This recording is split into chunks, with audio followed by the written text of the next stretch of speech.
Tas from there, I got passionate sa politics. I have been for a long time a writer for CSSP Sinag, but I became EIC at the time of Duterte. Oh, No?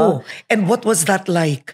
Nung editor-in-chief ka sa paper na yon, nung panahon ni dating Pangulong Duterte? We really felt the atmosphere na yung time to be an advocate for freedom of information, for expression, was dangerous. Kasi left and right, dito na nagsisimula yung estudyante ka lang, freely expressing yourself, ay marered tag ka na.